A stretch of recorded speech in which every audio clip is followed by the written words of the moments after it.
You ready? It's 5:15 or a little after. I'd like to call this regular meeting to order. I'd like to welcome everybody in the audience tonight also. Would you please stand and recite the pledge with me? I pledge allegiance to the flag of the United States of America and to the republic for which it stands, one nation, under God, indivisible, with liberty and justice for all. Moving on to letter B, school board norms. Melissa, would you like to read those? The board-developed norms are to share and respect varied opinions and speak with a united voice once a decision has been reached, to prudently prioritize resources in a student-centric manner that aligns with the district's strategic plan, to exhibit a mindset of continuous improvement through adequate preparation for meetings and a commitment to board education, and to commit to assessing board effectiveness to ensure high-quality governance for the staff, students, and community of Jamestown. Thank you. We have nothing under public communications. Any conflicts of interest to declare?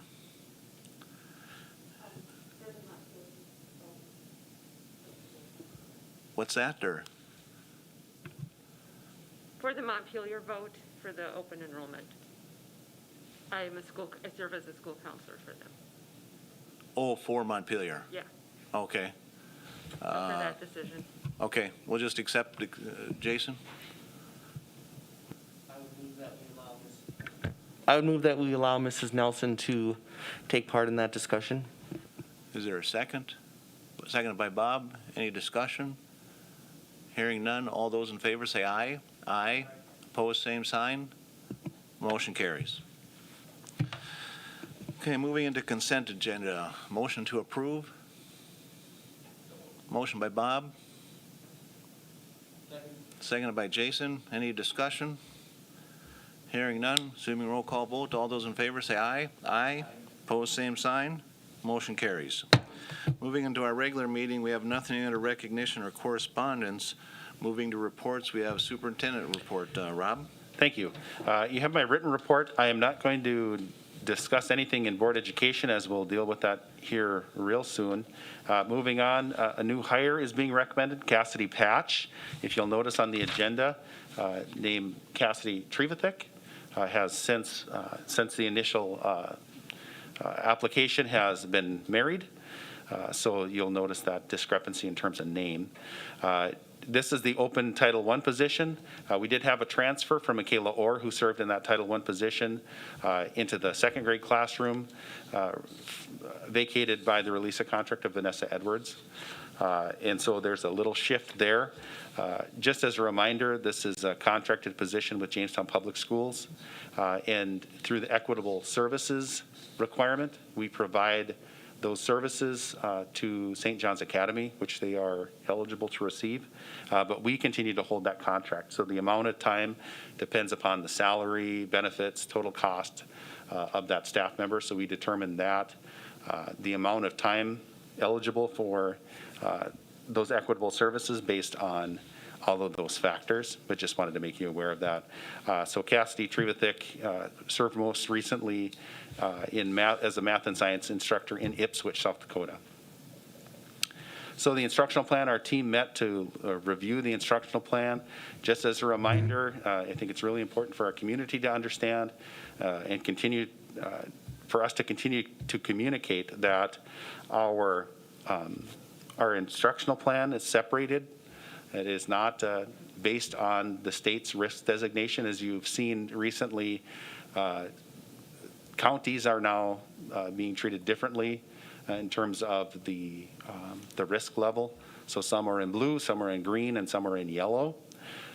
I think that there's certainly potential in our county to move into yellow in the near future, just based on the number of cases that we've seen and kind of a pretty sharp increase in those. But it's really important for us to understand that the risk designation from the state is not what determines our instructional plan. We make that determination locally.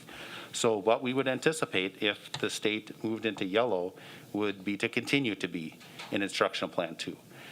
And that is, again, that K through 5, all day, every day, and hybrid in grades 6 through 12. We would anticipate, even if the state went into yellow, of course, there'd be some operations and management types of things that would change. Things like masks would be required instead of expected. More limitation of visitors, things of that nature. But we would not change instructional plans. We would give our families a significant amount of time, a couple of weeks, to make those changes in the event that we were considering an instructional plan change. I shared a really great informational dashboard, if you've had a chance to look at that. It gives a lot of information by county, so I would encourage you to take a look at that. Extended contracts, you'll note in the agenda we have a few more extended contracts than typical, but just as a reminder, with the release of contract from Rachel Schroeder, that is resulting in a semester of a few more extended contracts at the high school level than what we've done in the past to cover that loss. Our plan, of course, would be to hire a full-time person in the second semester for that position. The LEA and school compliance reports, these are requirements. You might be asking, well, why are we not acting on the school compliance reports and we're only acting on the LEA? Well, that's what's required by law. By law, the LEA assessment is what you act upon as a board. The school is required to submit the school compliance reports, but I'm providing them because I think it provides context necessary for you to take that action for the LEA. It's hard for you to know if we're following all of those until you see the school compliance reports. So you only act on the LEA. The school compliance reports are determined, are just for your information. But the LEA assessment basically provides assurances that we're meeting all of the requirements we need to. Things such as licensed teachers, we're using an appropriate curriculum, our buildings are safe, our district meets requirements for continuous improvement that we're part of advanced ed.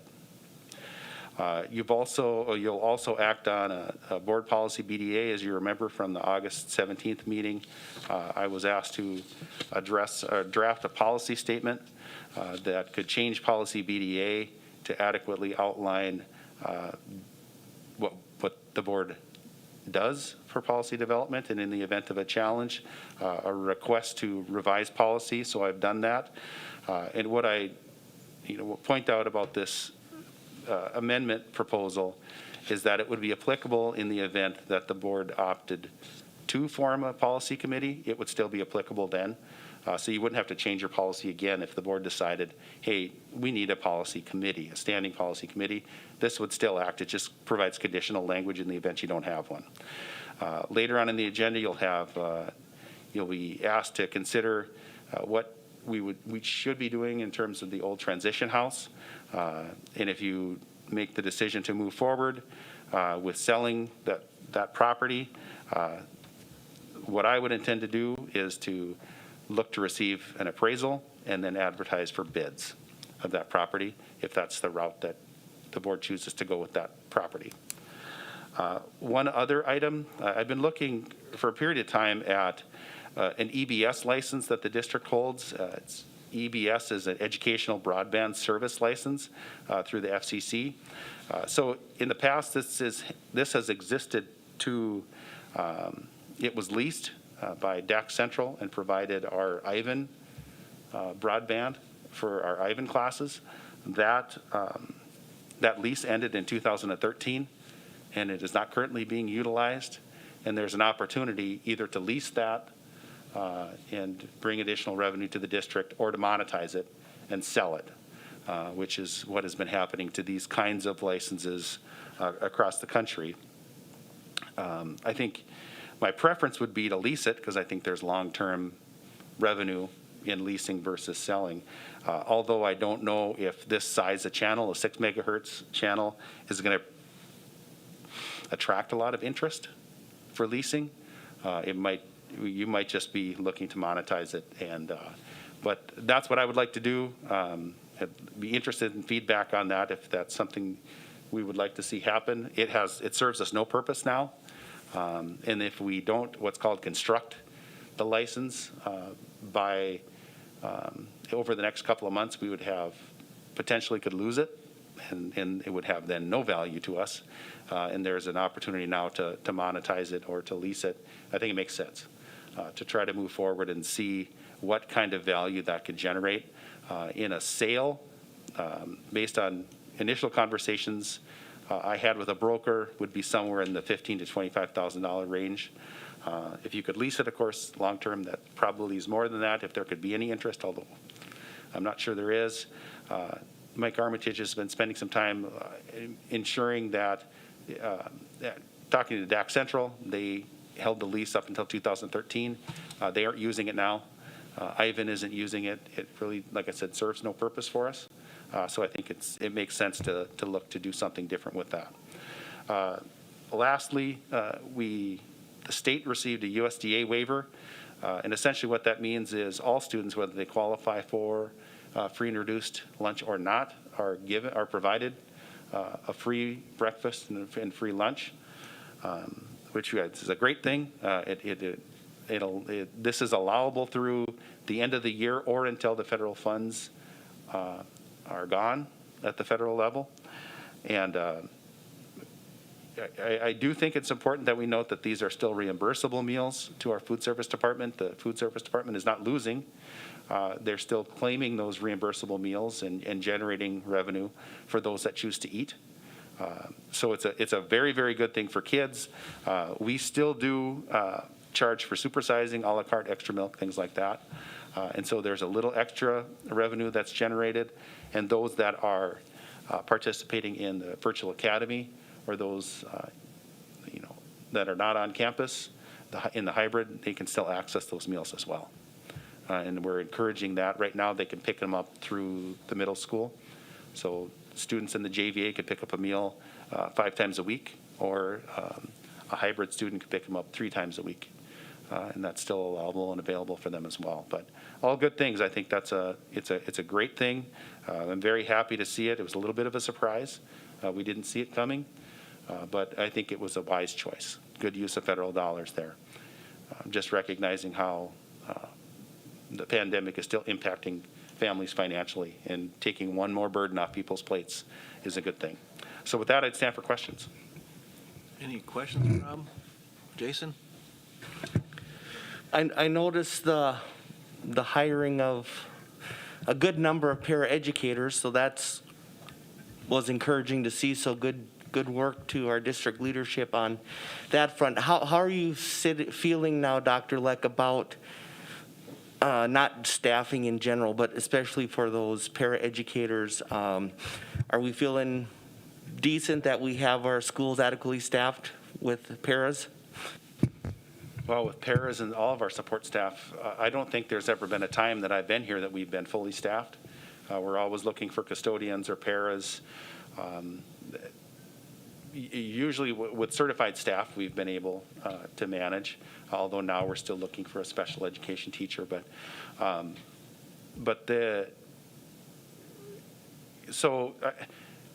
We're always in this position. We're happy that we can find people that love kids and want to work in our schools. We're always looking for people, and I don't think that'll ever change. So I don't think we're as staffed as we'd like to be, but I think the people we're bringing on board are definitely supporting the district. Jason? And then one last question back to the instructional plan, phases. And kind of a general question, today's numbers in North Dakota were extremely positive, 73.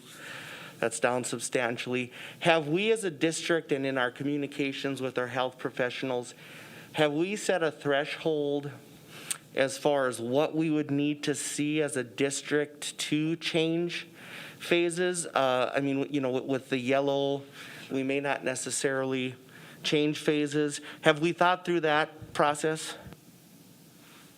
Yeah, I don't know if I have a great answer for you other than to say we can't pinpoint it to a number. It would be a lot easier for us if there was some metric that we could plug a bunch of numbers in and say, now it's this and now it's this. And I think there's a lot of factors that go into it. Just as an example, we saw, like you mentioned, low numbers today, but that's also directly related to fewer number of tests because of the holiday. And so I think our positivity rate was the same or higher than it had been when we had pretty large numbers. A lot of times these numbers are don't impact school, so we could have 75 cases and not impacting school significantly, or we could have 10 cases in the county and significantly impact school. So some of the things that we have to look at are the number of students and staff that are impacted, more so than the county numbers. And there are some metrics, though, that kind of push us to look at the level of severity. And that, one of those is the cases per 100,000. And that makes a difference in terms of how we look to when we have a positive case in school, what happens to that classroom or in that building. So like I said, the short answer is we don't have a simple metric. It just, you have to look at all of those factors at one time. What's impacting school is the predominant factor that we look at. Any other questions for Superintendent Report? Heidi? The building that's, the old transitional house that was in your report, we're just selling the building, right? We're keeping the land underneath. I just want to make sure people are aware of what the plan is for that. Thank you. I should have clarified. We would like to use the existing footprint of that building to increase the size of the Lincoln it's part of the Lincoln property. We would like to expand the recess area so there's more space for kids. But yeah, the house is there. If somebody would like to purchase the home and move it, that's really what we're talking about. We want to at least provide that opportunity first before we look to any other options. Okay, no other questions. Moving on to board education, we have the educational competency, COVID impacts and communications. Rob? Thank you. So there really have been a lot, and I'll tell you, there hasn't ever been a time in my career in which I've spent so much of my time on any one single area. And I can speak for our building principals as well, and I think our teachers would say the same thing. I've been a superintendent for 18 years, and I've never felt like more of a rookie than I have this year. Everything that we've done, and we know we do, is changing somewhat. And I think that's hard on our teachers, it's hard on our paras, it's hard on our custodians, it's hard on our administrators. And just a recognition of the significant amount of questions that we have, not just from our staff, but from our communities. And we get we are doing a lot of question answering, and that's understandable. We get it. And part of that then, our response to that is to try the best that we can to communicate with people. Although, I'll be honest, a lot of this feels like building the airplane while it's flying, where there's a lot of things that we need to put into place that didn't exist a year ago. It didn't exist 6 months ago. And so we're trying to provide communication the very best that we can. Like anything, I'm sure there's things that we can do better. And I'm sure that there's things that we've done pretty well. But at the end of the day, we're just trying to learn and trying to communicate the best that we can. But boy, there's a lot of questions out there, from our staff to our community, to our parents, to our students. And it's been a pretty weighty issue. So some of the things that we have shared, and I just gave you a couple different examples. There's the School Nurse Association's video, which I think is great. It's a little long.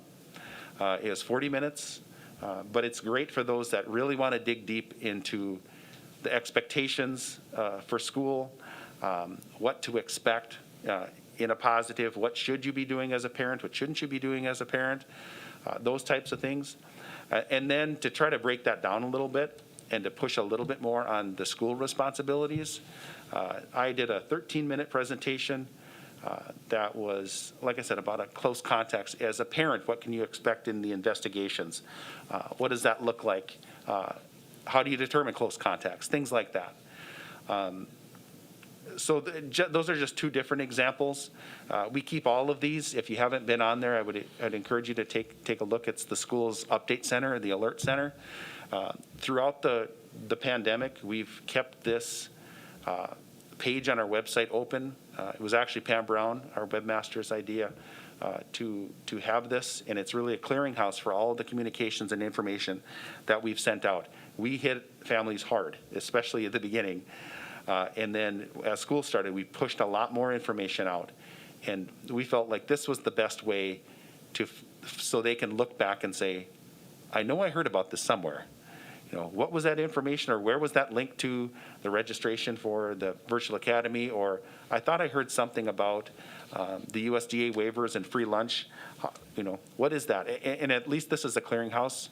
These are two examples of that. I think it's been a very positive place for those that access it. We have a lot of questions that come from staff that relates to what I call the what happens if questions. And and that was the reason behind the document for illness and quarantine guidelines. It creates 4 fictitious people, and these are the questions we get the most often. What happens if I'm a person or somebody else tested positive? That's person A, and then it outlines the guidelines if you're symptomatic or asymptomatic. Person B is the household contact to person A or a household contact in general. You are person B. If you're person C, you're a close contact. And so what are your rules as somebody that's a close contact? And then person D, which is the one we probably get the questions about the most, and I call that the close contact of the close contact. At what point should you be doubling down on mitigation strategies, and at what point do you need to do something different? If you're a close contact to a close contact, really what you need to be doing is be extra mindful of the strategies that need to be in place, maintaining distance, that you should be wearing a mask, that you should ensure that your classroom, if you're a teacher, is focused on those type of mitigation strategies. That's what we really hear about a lot. The other thing that we hear a lot about from staff is, well, what is close contact? What does that mean to be in close contact? And that's why in that same document you see a defined close contact. And really what that is somebody who's been within 6 feet of a positive individual for at least 15 cumulative minutes. There's a lot of discrepancy about total minutes or at a time minutes. Well, if you're with somebody for 12 minutes on day 1 and then 12 minutes on day 2, that's close contact. That's 24 cumulative minutes. It's not 12 minutes day 1 and 12 minutes day 2. The other thing about close contact is it happens during the exposure period. So the exposure period has 1 of 2 tests. 1, the positive test, or 2, the date, 48 hours prior to the onset of symptoms.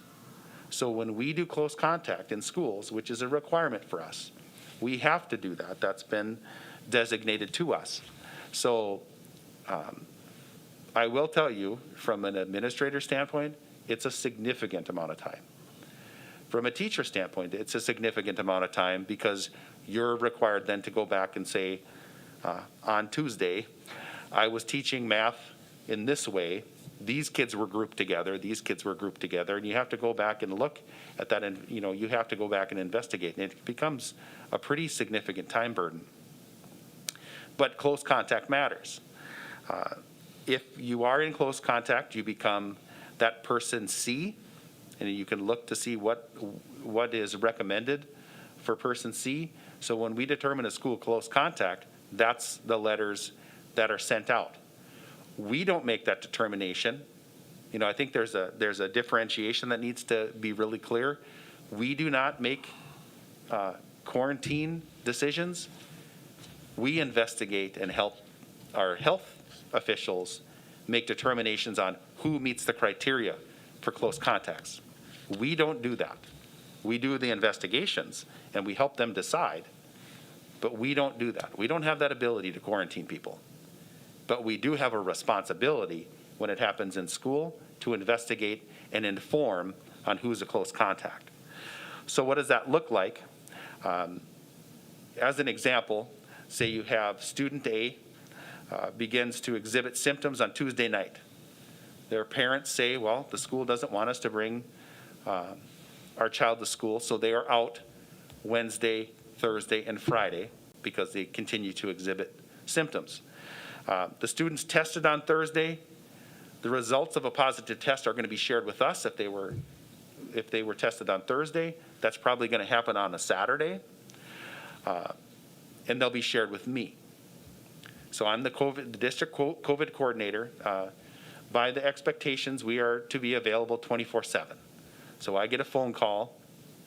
In this fictitious example, I get a phone call, say at 10:30 on Saturday morning.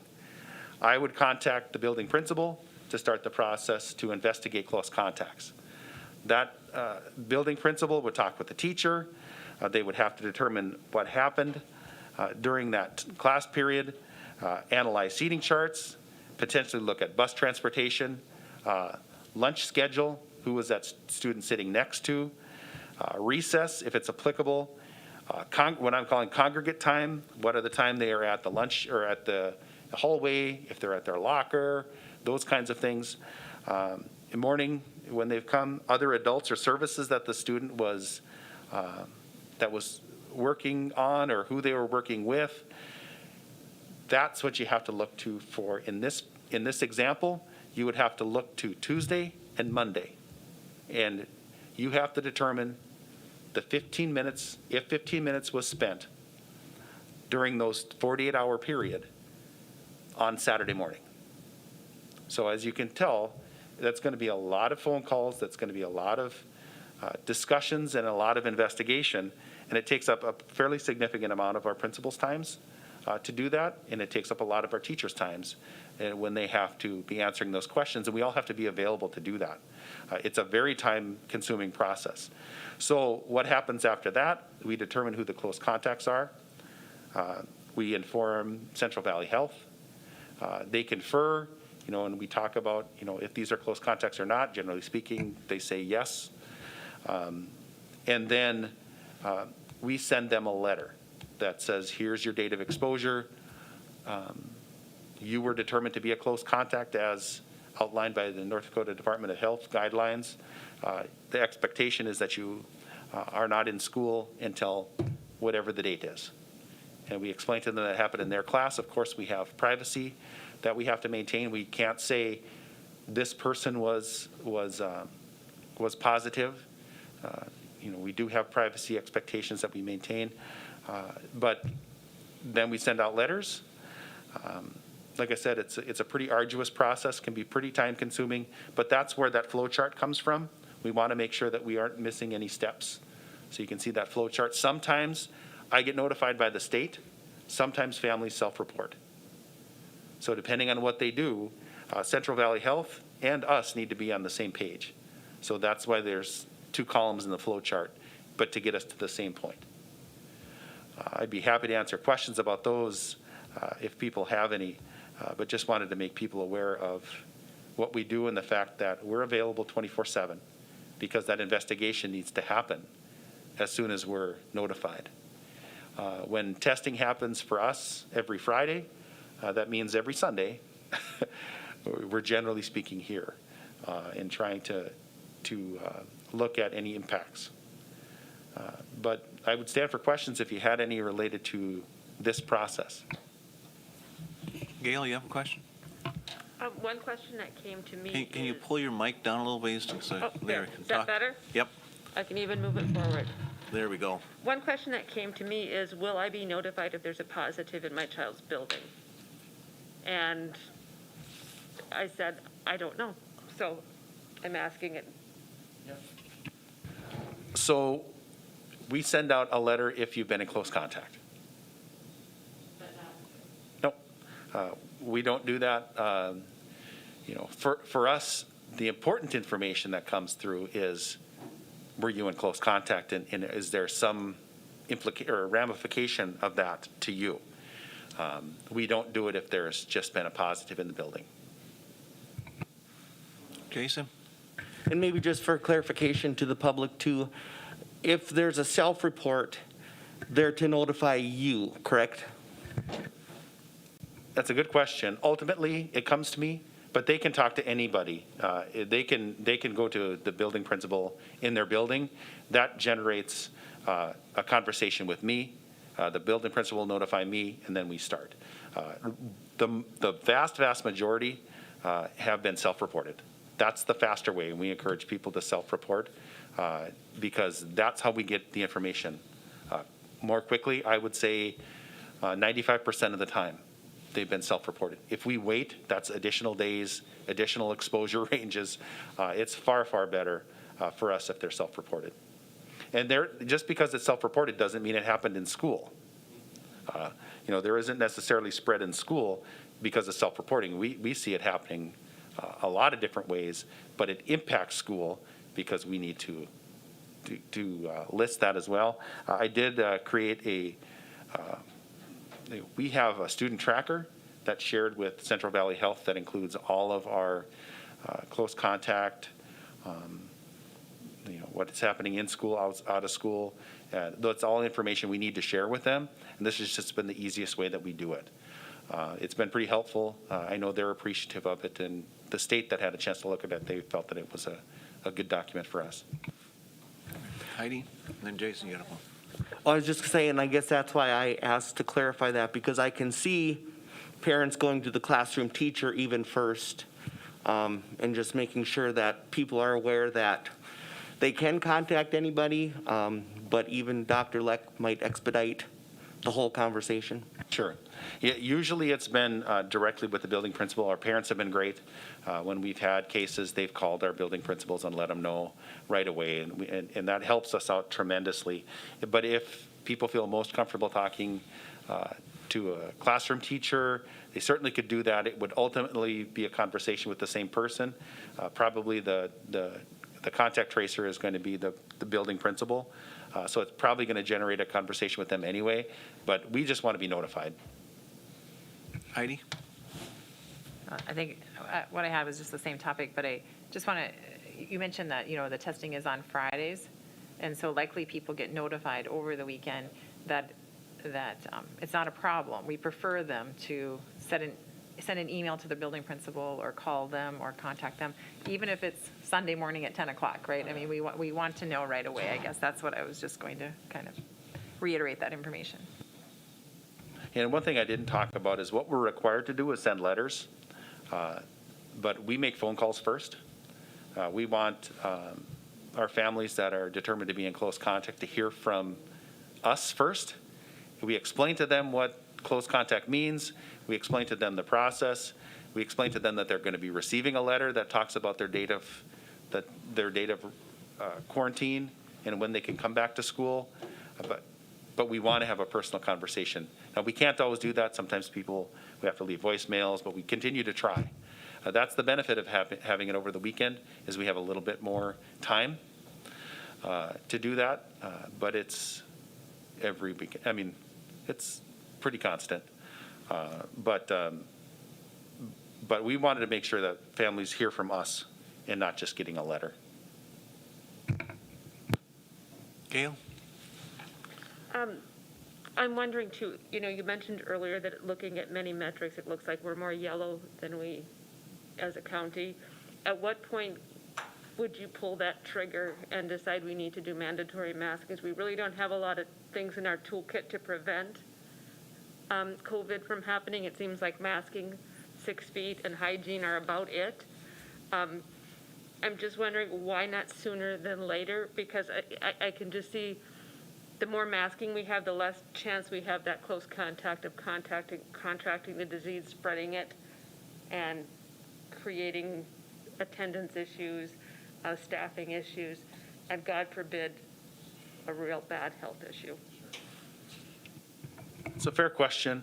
We talked about that at our reentry planning, and we kind of settled on expected because there's a range of beliefs out there about all the different measures that we have. And I would say with expected masks that we have a high percentage, probably better than many districts, with students and staff wearing masks every day. We're pretty much there at the vast majority already. And so I'm not sure that there would be a significant increase if we went that route, although we certainly could. If we triggered into yellow, yes, we would make that decision. Could we do it earlier? I suppose we could. But like I said, with the high percentage already doing it, I don't know if there's a huge need or benefit to doing that right now. But yeah, we certainly could. And I understand the perspective of requiring, I do get it. But I think we've done a pretty good job with expecting and having kids and staff wearing masks now. I think I think we're pretty close to there right now. Yep. Follow up, Gail? I would just add to my big concern is that we're keeping that elementary cohort, which I think is educationally the most sound thing at 100%, and just knowing the size of those rooms, we're going to allow more contact. I mean, they're not able to do 6 feet. That's just not possible. And it's really hard for an elementary teacher to teach 6 feet away. It's just really, really almost next to impossible. It's just not how it's done. I mean, you can try as you might. But I'm concerned about especially our SAS staff who may have health needs. God forbid I want to prevent a tragedy, and I know some of those they're happening. So I don't know. That's just my thought, especially, at the high school there are 6 feet apart, and elementary. There's just so many, I taught a number of years. I just know something happens, a mouse drops out of one of these ceiling tiles and is on my chair. Kids aren't going to stay 6 feet apart. That happened to me. A fire drill comes, the first snow, kids are going to go all gathered to the door. Whatever we can do to mitigate seems like it makes some sense to me. Looking at staff safety, student safety, and keeping this building up and functional. I absolutely understand that point. I do understand both sides of the issue, requiring versus expecting. I will say that in the close contact investigations that we've done, our teachers are doing a fantastic job with those strategies. We're seeing, I've been very, very pleased with the investigations that we've been required to do. The results of those have been evidence that our teachers are taking those mitigation strategies seriously and implementing them with fidelity, which is a really positive thing. I do understand your case. I understand your point, Gail. I do. I think at this point, I'm feeling happy with expected, but if we have to make that change to yellow, then it'd be required. But I don't think you'd see a big change either. Aaron, you got a question? Yeah, just a clarification on the criteria there. Reading through the documentation, I didn't see anything where it had an exception on close contact for if masks were worn or not. Was that true, or is it just? The criteria for determining close contact did not consider mask or no mask. No, it does not. So if we're masked, it's still going to be close contact. Yep. The cohort is still going to be, at the elementary example, it's still going to be determined close contact. With a first grade classroom, that's probably going to be all 18. In a fifth grade classroom, that might be 6, because you can distance. And it becomes a really, really tough, in the primary grades, it's very, very difficult to say kindergarten students, the 7-year-old kids, we're not in close contact. You end up getting the whole cohort group. But what we've seen at higher levels is that people are following those expectations, because when we do those investigations, it's not a full cohort. So that's been a really, really positive thing. Like I said, what it says to me is that teachers are taking those strategies seriously. I've been very, very pleased with that. Oh, Bob, then Jason. I don't want to get into a lot of what ifs, but have you given any thought if we do get into yellow where must wear masks? Question always comes up, what do you do if a student doesn't, or not doesn't, won't? And it could be, there could be mitigating circumstances, and sometimes it could just be, I don't believe this is necessary. So what are some alternatives there? Well, there are CDC guidelines for those that are unable to. which is different than those that won't. You know, the plan itself outlines that these would be part of our dress code, and it would be treated no differently. You know, if a student walks into a classroom with an inappropriate shirt on, we make them turn it around. You make them go change their clothes. You have their parent bring them a different shirt.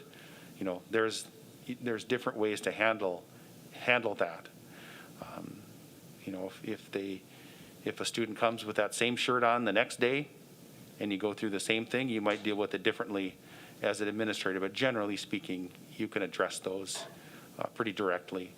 But it would be considered as part of the dress code, and it would be treated as such. But I do think it's important to recognize that we have younger students, 6-year-olds. There has to be different expectations for them to wear those masks. It has to be developmentally appropriate. We have students with significant behavioral needs or significant developmental needs that may not be able to wear that mask for the same period of time. And if you're spending all of your time managing mask wearing, you aren't educating anybody. So that's an issue as well. And so there has to be a middle ground there on that.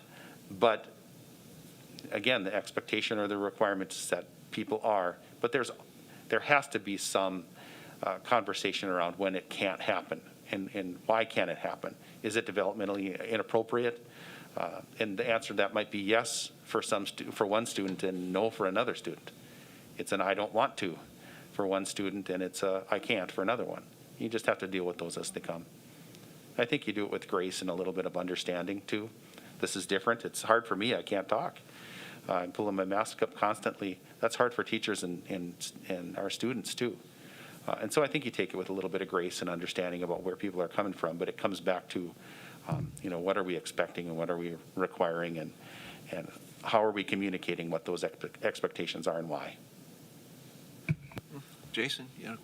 I guess the last question I would have on this is, the other side of this is, you know, cleaning of our school facilities. Just wondering, from your perspective, how are custodians doing okay? I mean, are they getting what they need? Are their schedules overwhelming? Just kind of a, you know, update on that front. Well, if anybody's looking for a custodial position, I know of a good employer that treats you well and provides great benefits. I think our custodians have always been taxed with trying to do the best job that they can. We did outline for every building PPE and custodial. We designated some of our CARES dollars for different custodial needs to try to make them easier. We're starting to finally get in the Clorox 360 machines. So 2 of those have been delivered already. They are fantastic machines. It sanitized my office in about 40 seconds. It was very quick, very easy to use. It does not clean. It's not a cleaner. It's a disinfector. So, I mean, of course, you still have to clean, but it's a better sanitizer. And so I think that's something that we're going to use through this pandemic, but also in a flu season 3 years from now. That's going to be valuable. Sally, do you want to add to that? Ed, the manager, the custodian manager at the middle school just stopped in my office today. So it's funny that you asked this question, because last spring when we ordered these, he goes, "You still have to clean. It's not going to be a time set." You know, he was one that was against him. He now has one, and I was visiting with him to determine, because he was ordering more cleaner, how much are they using, and he was trying to get ahead and order it for the year. He said, "These things are fantastic. Might be a room that you still have to clean, but might be a room that just got used, and they can go in there quickly sanitize. So if it's clean, it's a huge time saver and, you know, keeping everybody safe." So he spoke very, very highly of them. It is a good machine, and it dries in probably 2 minutes, unless you oversaturate an area. Then it might take a little while longer. You can't do it over papers, you know, they would get wet. But no, Jason, to get back to your question, I'm sure everybody's feeling overwhelmed, custodians included. But I think everybody's doing a pretty good job. Again, evidenced by, you know, when we're seeing positive cases in school, you know, we aren't seeing huge numbers of connected But yes, everybody's feeling overwhelmed, from custodians to the superintendent. You have a follow-up, Jason? Go ahead. The rest of those machines will just come in periodically, sporadically by the end of the month, or? Yeah, that's what they tell us. We have 2 now, and so when a building needs it, we just haul it over there, and they're able to use it. But they should be coming any day. You had a question, Gail, or no? Yeah, I just want to say I commend the administration and the staff, the support staff. I know it's been a huge undertaking. They have to go home exhausted and still not rest after this. Just thank you, and thank all of your staff for what they're doing in what is, I'm sure, one of their hardest years to start teaching ever. Are there things that we could look to do to take off the plate of our administrators, off of our teachers as we go forward? I don't think any of us anticipated we'd have this great of impact just 2 weeks in. Are there things that you're looking at to, if something can be sidelined, to sideline it as they're trying to figure out their online days, there are all these balls that they're juggling? Just a question. For you, and for you as well as administration staff. So thank you. I appreciate that question. Really, I was just on a call last week with Superintendent Baszler and a couple other superintendents. We were talking about some additional federal dollars and how we could target those dollars to support exactly what you're talking about. There might be some more information coming with that shortly. But just basically, there is some additional federal dollars. One of the things that I see the biggest need for in our district is support with close contact tracing.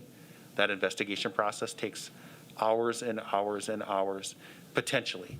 But it could be very simple. Sometimes they're really simple and it takes, a half an hour. And sometimes it impacts, a larger number of kids, and there's a lot of discussion, there's a lot of investigation. What happens at the high school, that investigation process is a lot longer than what happens at a self-contained elementary school. So at some point, if those dollars come in, we might need to support that investigatory process to ensure that those people that are investigating can spend their time being building principals and not investigating one issue. I think a lot of their time right now is devoted to this and not their actual jobs. And when the school year starts to roll on and the honeymoon period is over, as it always happens in a school, there's going to be more for them to do. And I get a little bit concerned about that, and I get concerned about those that have to investigate burning out.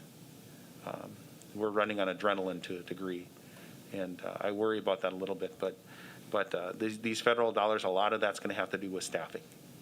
So things like, could we have a school nurse devoted solely to our district? Could we have an individual that serves as a home-to-school liaison that's supporting our virtual academy kids and our kids that are in home education due to COVID-related reasons, contact tracing support that way. So those are the kinds of things that we could think about if those dollars come in. And I'd love to have a pot of dollars to say, boy, we should hire that now, but we just don't have it. But thanks for the question. That's my wish list for now. Okay, moving on to any old business? Hearing none, moving into new business. We have nothing under activities. Moving to number 2, building and grounds. Is there a motion for direction on the transition house? Melissa? I would move that we approve the superintendent to advertise the property, the house itself for sale, with the understanding that it is the house to be moved. Okay. And to get an appraisal too? Oh, yes, and to get an appraisal, sorry. Is there a second? Second by Gail. Any discussion? Yes, Aaron? Oh. Could you repeat the motion? I didn't quite hear it. Sal, you want to just? Greg, the motion is to approve the superintendent to advertise for the transition house to be moved and for sale, and also to get an appraisal. Thank you. Yeah. Aaron? Just a comment to make sure we have a full understanding then of the total value of this move. So understanding that when you move the house, then you, with the basement, open basement, there's some costs associated with that aspect of it, and making sure that that is considered too when we're looking at this. Any other discussion? Hearing none, assuming roll call vote, all those in favor say aye. Aye. Opposed, same sign. Motion carries. Moving on, we have nothing under curriculum. Number 4, finance, bond sale results. Do you have anything to say on that, Sally, or is that just information? Just information, on Wednesday, the funds will be coming into the district. They will be deposited in the debt service fund. That's where the payments are made. And then at such time that when decisions are made on projects, those funds for the project will be moved over to the building fund to expense according to the guidelines of the board. Sally, do you want to talk about our interest rate? The interest rate was very, very good. Our bond consultants were very excited about the rates, an overall yield of 1.47. So that's, we did very, very well on the rates. So we were pretty excited about that. Okay. Oh, Bob? I should probably know this, but the dollars when they come in, is that an interest-bearing account where they'll be kept until bills have to be paid? It's a minimal interest bearing account in today's interest world. So, it's not making, huge dollars. Okay. Oh, Aaron? Just a question on the process. I know we've agreed to some commitment on the funds with collaboration with UJ. How is that going to go about as a part of this then going forward? Our bond attorneys will draw up a document, so that we do the process correctly, with the joint, it may be a joint agreement. I haven't heard back on the type of document will be for the project with UJ. Aaron? Just to follow up then, is that something that's going to have to come before the board then to approve that before it actually gets released? Generally speaking, yes. A memo, whether it's a joint powers agreement or a memorandum of understanding, those usually come before the board to approve before the dispensation of funds. Okay, moving on to personnel. Can I have a motion to approve the hire of Cassidy Trevithick as a titled teacher at Roosevelt and assigned to St. John's Academy, BS salary of $41,922.01, prorated for 167 days for the 2020-21 school year upon successful completion of a background check. Motion by Gail, second by Melissa. Any discussion? Hearing none, assuming roll call vote, all those in favor say aye. Aye. Opposed, same sign. Motion carries. Moving to letter B, is there a motion to approve the extended school year contract for Cheryl Sunderland for one additional semester of health/female strength at a salary of $5,799.65? Motion by Bob, seconded by Jason. Any discussion? Hearing none, assuming roll call vote, all those in favor say aye. Aye. Opposed, same sign. Motion carries. Moving to letter C, is there a motion to approve the extended school year contract for Claudia Wolf for one additional semester of clothing and textiles, one independent living/nutrition and food prep 1 and 2 at a salary of $5,799.65? Motion by Melissa, seconded by Gail. Any discussion? Hearing none, assuming roll call vote, all those in favor say aye. Aye. Opposed, same sign. Motion carries. Moving to letter D, is there a motion to approve the extended school year contract for Paul Hansen for one additional semester of U.S. History / North Dakota Studies at a salary of $5,799.65? Motion by Bob, seconded by Jason. Any discussion? Hearing none, assuming roll call vote, all those in favor say aye. Aye. Opposed, same sign. Motion carries. Moving to letter E, is there a motion to approve the extended school year contract for Larry Eslick for one additional semester of World History / AP Psych at a salary of $6,157.46? Motion by Aaron, seconded by Bob. Any discussion? Hearing none, assuming roll call vote, all those in favor say aye. Aye. Opposed, same sign. Motion carries. Moving to letter F, is there a motion to approve the extended school year contract for Marshall Krieger for one additional semester of Econ / Government North Dakota Studies at a salary of $6,687.02? Motion by Bob, seconded by Melissa. Any discussion? Hearing none, assuming roll call vote, all those in favor say aye. Aye. Opposed, same sign. Motion carries. Moving to letter G, is there a motion to approve the extended school year contract for Bill Nilsson for one additional semester of middle school strength conditioning / advanced strength / nutrition and fitness / beginning strength at a salary of $4,913.09? Motion by Jason, seconded by Gail. Any discussion? Hearing none, assuming roll call vote, all those in favor say aye. Aye. Opposed, same sign. Motion carries. Moving to letter H, is there a motion to approve the extended school year contract for Shelley Molson for two additional semester of English 3 World Lit / Novel / Applied Communications at a salary of $13,374.04? Motion by Gail, second by Melissa. Any discussion? Oh, Heidi? Is this added, I'm just curious, is this added classes, or is this something that we typically do for this, the I guess maybe I didn't see the communication on it, but in the past, is that something new, the applied communications?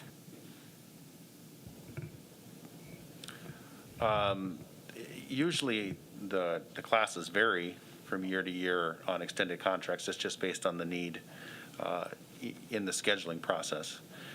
Have we done it for applied communications before? I guess I'm not sure. But extended contracts for high school staff has been pretty typical annually. Aaron? Yeah, I noticed that all the rest of them were not, new positions. This one was listed as a new position in the form. Can you- It just means that it wasn't done last year. There was an extended contract. Usually they've transferred from, you might see, well, in the past it was art. It's just, we try to be as efficient as we can. Some years we have 4, some years we have 5, some years we have 3. It's just saying there's a new position, meaning more than last year. Any other? Bob? And aren't many of these positions a result of approving a contract, a release of contract at a recent school board meeting? Right, so all the social studies related ones are all due to the release of contract. You have one in FCS, which has been pretty typical, I think every year I've been here, there has been that, and there's always some other ones. Art has been an extended contract. In some years, I don't remember it being ELA, but there's been math. In the past, it varies based on the need. So it wasn't, like to answer your question again, Aaron, we didn't have an ELA one last year, but we have had other, we don't have math this year, and we did have math last year. It just depends on the needs of the students when we schedule. Any other discussion? Jason? Well, I just wanted to say that I think it's clear that everybody's plates are overflowing at this point in the district, and I just, again, want to thank staff for stepping up and doing what's needed for the best interests of our students. So I just wanted to thank these teachers and all our teachers. Any other discussion? Hearing none, assuming roll call vote, all those in favor say aye. Aye. Opposed, same sign. Motion carries. Moving into number 6, policy and procedures. Can I have a motion for the approval of the LEA compliance report?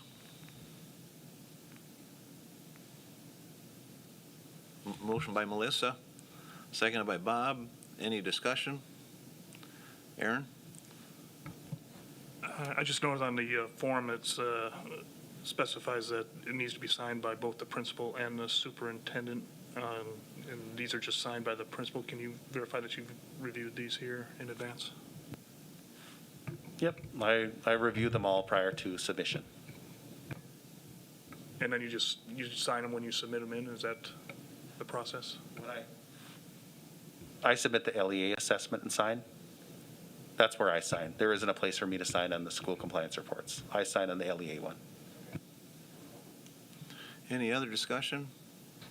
Hearing none, all those in favor say aye. Aye. Opposed, same sign. Motion carries. Number 1 there, the school compliance report, that's there just for your information.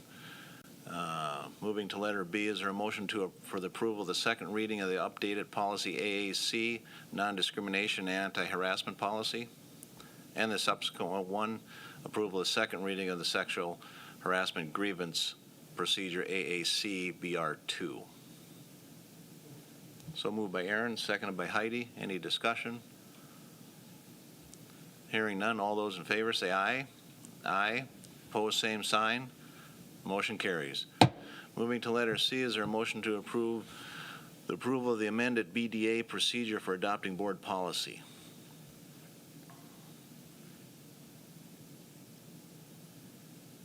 Motion by Heidi.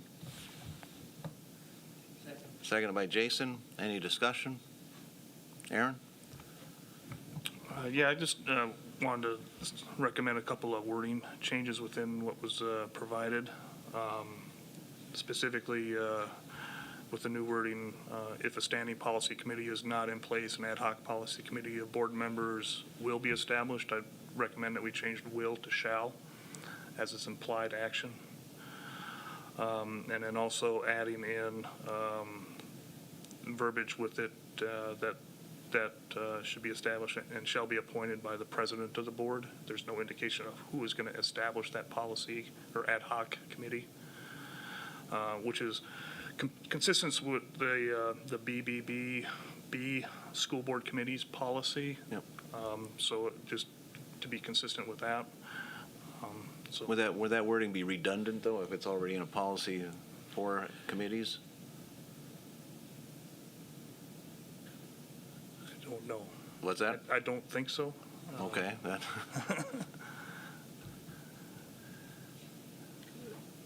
Heidi? So I did the motion. I don't know that the proposed changes are changing. Changes in it, right. Changes any meaning to the policy. So I'm fine with if a board member's more comfortable with those changes. I don't think it changes the implementation or the meaning of the policy with those. I Right. think, the board president appoints any committee, doesn't matter what it Yeah. is. So I'm fine with those as part of my motion. Okay. Any other discussion? Hearing none, all those in favor say aye. Aye. Opposed, same sign. Motion carries. Moving to number 7, tuition. Is there a motion for the approval of the tuition agreement for a 9th grade student to attend Jamestown Public School for the 2021 school year? Motion by Bob, seconded by Melissa. Any discussion? Hearing none, assuming roll call vote, all those in favor say aye. Aye. Opposed, same sign. Motion carries. Moving to letter B, is there a motion for the approval of tuition agreement for a 7th grade student to attend Medina Public School for the 2021 school year? Motion by Melissa. Second by Jason. Any discussion? Hearing none, all those in favor say aye. Aye. Opposed, same sign. Motion carries. Moving to letter C, is there a motion to approve the tuition agreement for a 10th grade student to attend Medina Public School for the 2021 school year? Motion by Melissa.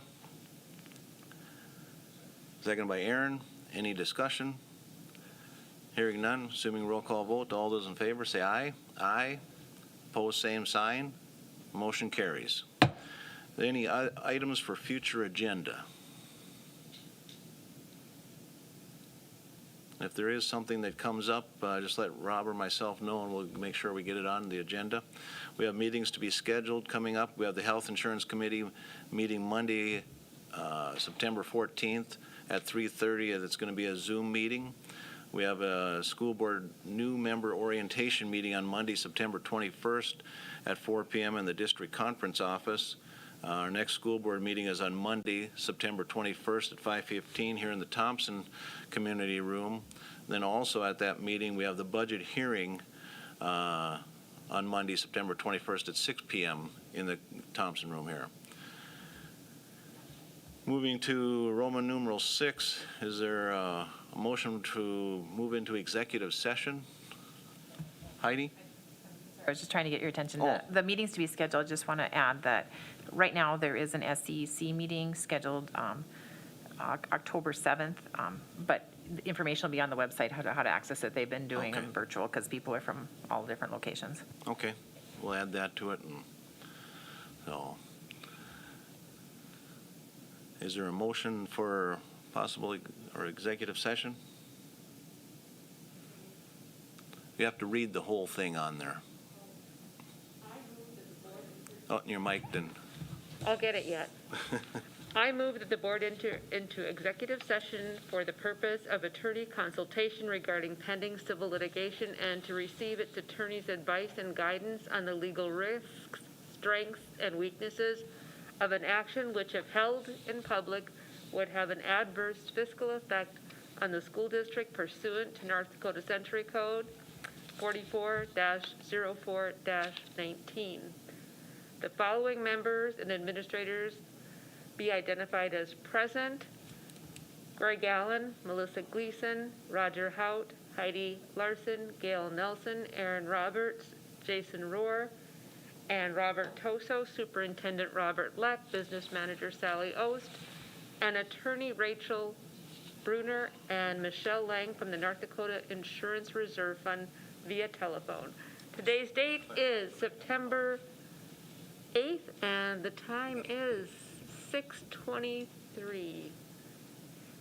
The only topic that will be considered in executive session pending adversarial administrative proceedings and negotiating strategy,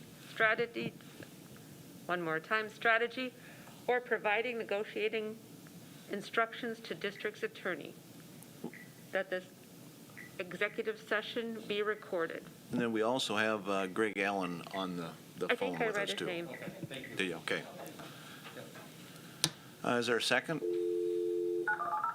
Seconded by Bob. Any discussion? So, roll call vote. All those in favor say aye. Aye. Opposed, same sign. Motion carries.